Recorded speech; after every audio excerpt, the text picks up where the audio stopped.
hii comrades chapter ili watutem kama Gen Z 2027. Kweli si kweli? Niseme nisiseme? Niendelee? Na sasa mimi ni kuna kitu moja ya kuambia watu wetu wa UDA. One thing. I only have one thing.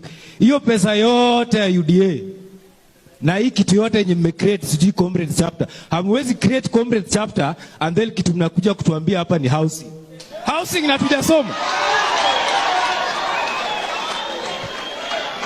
Eti, let me continue. Comrades, relax. Acha nimalizie. Mheshimiwa hapa, mheshimiwa namjua, former senator Mombasa, alisema they want to create a UDA academy. You cannot create a political academy na masomo ya hapa university atusomeshi. Kweli si kweli?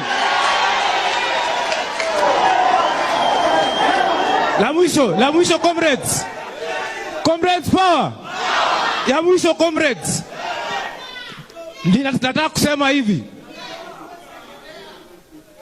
Then if they want us to join this comrades chapter, and if they want this comrades chapter to work, then hiyo pesa yote UDA iko nayo, they must give our vulnerable students in our universities bursaries. Kweli si kweli?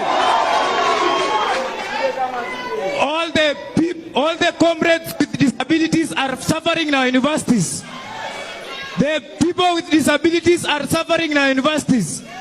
This UDA party wakitaka to join, wa make sure wameka welfare kiti yenye na cater for them. Kweli si kweli? Niendelee?